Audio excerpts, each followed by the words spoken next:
I mean, this is a longer blind structure. We have 10 minutes, so we do have time, right? Whereas a lot of them are turbos.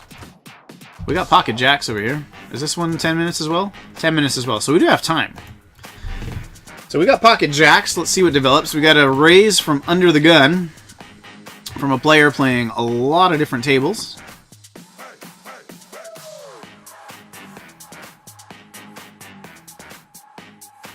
I wonder if I should just flat and get really cute and tricky, or if I should 3-bet from the big blind. These seem like both competent players. I almost do want to flat. Because if they have aces, kings, ace, king, like, what is Rena Mata calling with to an under-the-gun raise? If you have a hand that you can put chips in with, maybe you're flatting aces or kings here. This is where the thinking changes with better players and a little bit higher buy-ins, right? I think I'm going to try something. You know, maybe it's good, maybe it's bad, but I'm going to under-rep my hand. Because I would do this with my shitty hand, right? Because I'm getting such a good price. So let's try doing it with a good hand and see what we can do. So that's a really interesting flop. So we've got a decent flop for our range. Ace-king misses, right? Ace-jack misses. I don't even like saying your name. Renan Mata. You could be flatting 8s and 9s here. Under the gun. Like a small pocket pair. And then you hit your small pocket pair here. I think I am going to check raise here. And be looking to get it in.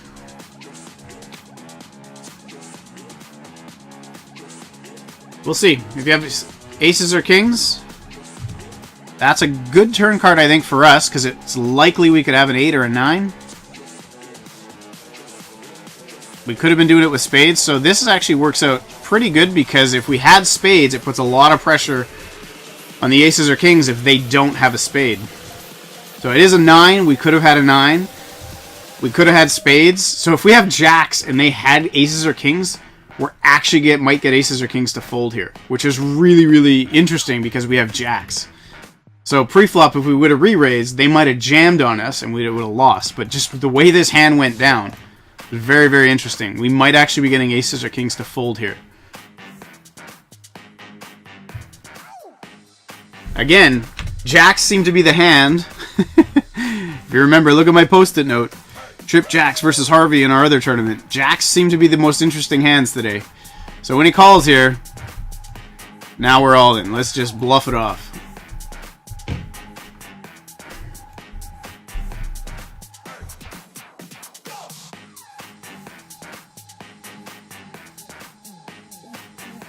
Could be queens, and they got a full house, but I think they actually have aces or jacks, or aces or kings. And I'm putting max pressure on them.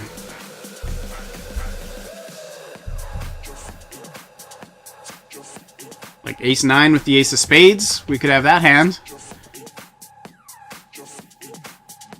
If you don't have he clearly doesn't have a spade in his hand unless he's Hollywooding. I honestly think we just got aces or kings to fold there. I really, really do. Who knows? We try something different. I'm sure I can get torn apart with how I played that hand, but hey, it's how you learn, right? Because if he had aces or kings there, right? Like, let's take a quick look. If he had aces or kings there, pre-flop, right? Like, pre-flop, we just get owned. Because I really thought about 3-betting, right? Like, I don't want to let a lot of people see the flop, but if we look at it, look, I know these are good opponents. I know they're better players than the average, you know, $5 green tagged friends that we play a lot with. So why not under-rep my hand here? What's the worst that can happen? I see an ace, a king on the flop, something like that. I check fold. We lost 2 blinds. Who cares, right? So, or we hit a set on Jack Queen 3 or something like that, and then they got ace queen, or they got kings, and they're like, he would never have a set here because he would have raised. So it's something to look at. I honestly think we got aces or kings to fold though. So when we just call, we're under-repping our hand.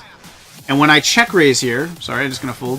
When I check raise here, what hands normally check raise? 8-9 would check raise. Pocket 3s would check raise. Ace-2 of spades. Ace-5 of spades. Ace-7 of spades. Ace-10 of spades. All the spade hands, right?